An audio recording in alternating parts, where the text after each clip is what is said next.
Hi.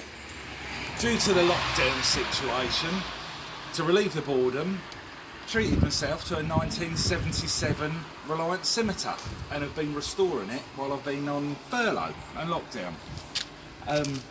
The car had been for 5 years laid up in a local guy's garden, and the guy was going to emigrate, and I heard about it, and so went along and bought it. And I'll show you some of the jobs that I've done so far. Let's have a look at the engine bay.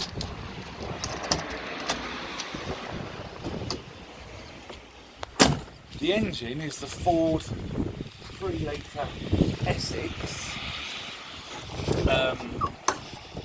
and I did new head gaskets. I put a sports air filter on. Mainly I put the sports air filter on because with the big air filter it was difficult to get to the mixture adjustments for each bank of cylinders. So if you want to zoom in a bit, Harry, come and have a look. So this is the model with, it's got power assisted steering as well. I also fitted an electronic ignition conversion to it, got rid of the points and condensers. The cylinder heads came off, new core plugs in the engine as well because they were leaking. All of the parts were relatively cheap actually. The engine, the 3-litre Essex, so called because it was made at the Ford factory in Dagenham. Later models had the Cologne engine, 2.8 litre fuel injected, called the Cologne because it was made at Cologne in France. But I prefer the 3-litre Essex. From new it was 138 horsepower, and obviously a few horses have escaped the stable over the car's 43 years, but it's still very torquey. Other jobs I've done on it is new front bushes on the suspension. The suspension on these is Triumph. So it's the car is fiberglass on a big heavy steel chassis, which luckily enough on this one is in very good condition, mainly because the engine was leaking oil and it flung the oil all over the chassis, which stopped it rusting. So the car won't rust itself because it's fiberglass, but fiberglass still has issues. I can show you if you come down this way. It's not the original colour of the car. Originally, when it was made, it was white, but you can see there's a bit of blister in here. It's not rusting, it's probably just either a bit of osmosis or the fiberglass is delaminating or whatever, but for 43 years old, it's good. It's got the original Wolf Race 5-slot wheels on it and 80 profile tyres. They're 185 80/14, which are really cheap. They're like van tyres, you can buy them new for about 40-50 quid each. The car is also MOT and tax exempt. Any car over 40 years is classed as historic. So it's MOT and tax exempt, and bearing in mind I'm 50 years old now, fully comp insurance on the car was about 100 quid for the year. So it's cheap motoring if you get around the fact that you only get about 15 to 20 miles to the gallon. The car doesn't like unleaded fuel. The cylinder heads haven't been modified to run on unleaded with harder seatings. So I put a lead additive in the fuel. Only use it for local journeys. Now, one of the reasons for this video, I'm not a mechanic expert, but these type of cars you could fix with basic knowledge back in the day, and now you've got the internet. There's a whole wealth of information out there, because whatever problem you have, if you buy one of these, someone else would have had it. So you know, this is the first video we've done, so hopefully someone might read it and think, actually I'm doing one and I've had a problem, maybe we can help. Something that I've done, which is a bit of a mistake, but I'm going to rectify it. the exhaust system, the front two silencers were in really poor condition and they were starting to leak. So in my wisdom, 2 days ago, I took the exhaust off, took the silencers out and just bypassed them with a bit of pipe. And I'll start it up and see what you think. I'm not happy with it.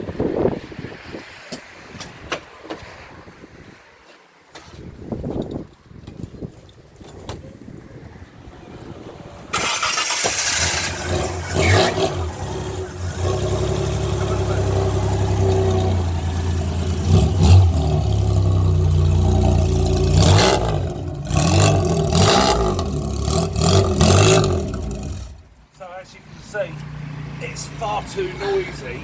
I think the legal maximum is about 68 decibels, and that I would imagine is beyond it. So what I've done is I've ordered 2 cherry bombs, proper old school. So I've got 2 cherry bombs coming again off of eBay to stick in underneath at the front, which hopefully it'll make it a little bit more throaty and a little bit deeper. The car's an automatic, and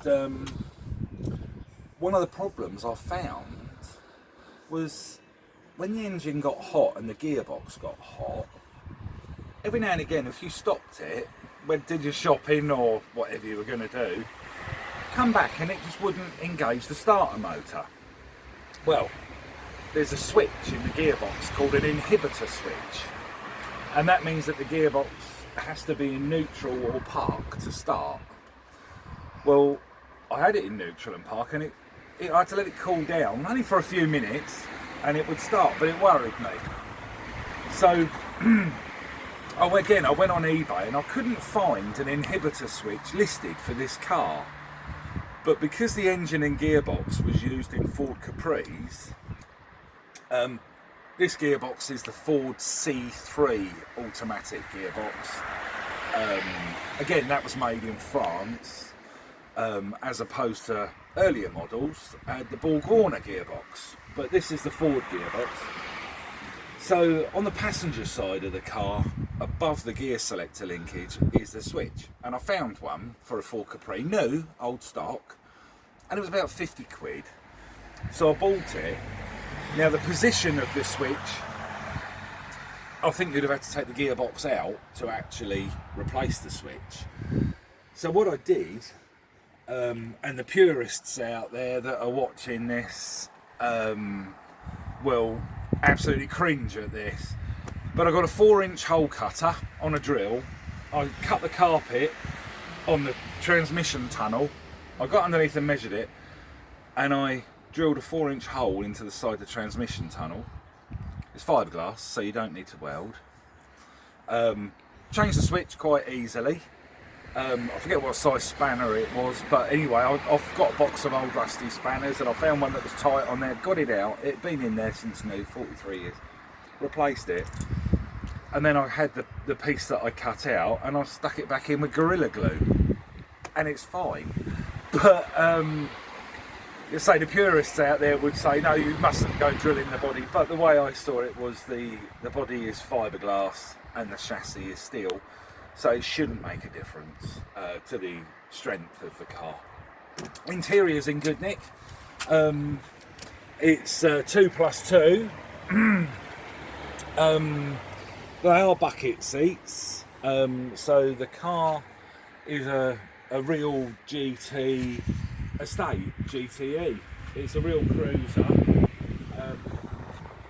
I wouldn't want to sit in the back for too long, but it's even got the original cassette player in there, and for my sins I've got a Bee Gees cassette in there at the moment, because that was all I could find.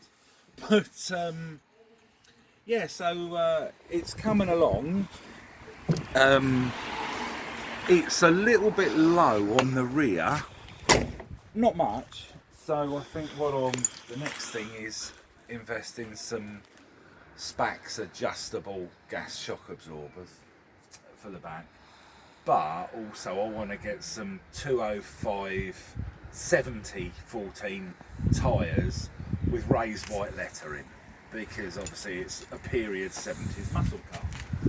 So yeah, it stopped me going completely mental during the furlough, not being able to go to the pub, not being able to socialise with people, and obviously it's got the old girl back on the road. Wherever I go in it, people are interested and they say, oh, I used to have one of those, I wish I still had it, and what have you. And the other thing is, there's obviously not going to be any more of them. They're not a particularly expensive classic car to buy, so if you see one, have a good look at it and think, well, for the price of that I could have bought a 7-8 year old car that would have ended up in the scrapyard in 2 years time for computer problems, but instead I got something that I enjoy working on. If you like our little video, my name's Richard, just hit like.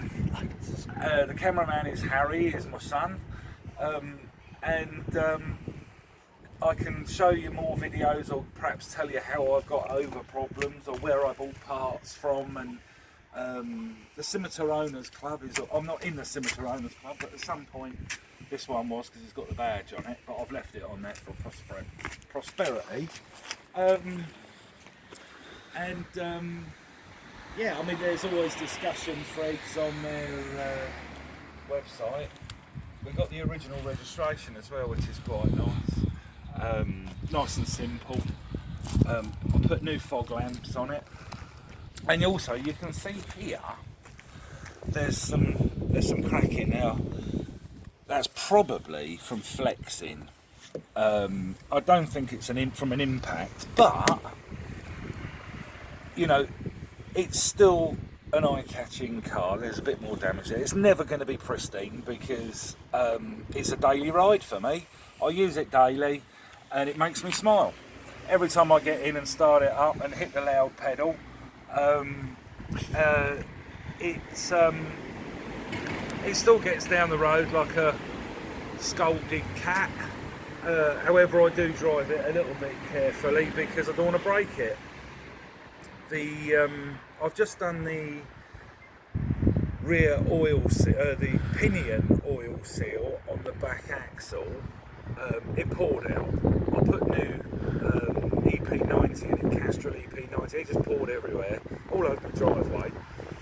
So there's a guy at Queensbury Road Garage, absolutely fantastic, Scimitar specialist. I rang him up.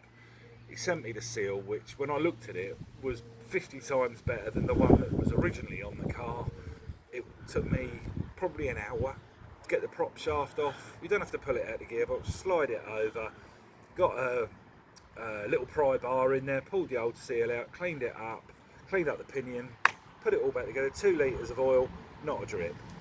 And it's really satisfying, and people want to talk about it all the time. So for all the other Scimitar owners out there, keep up the good work, and if someone has just bought one and wants a little bit of advice from someone, say I'm not a mechanic, I might have a little bit more knowledge than the average.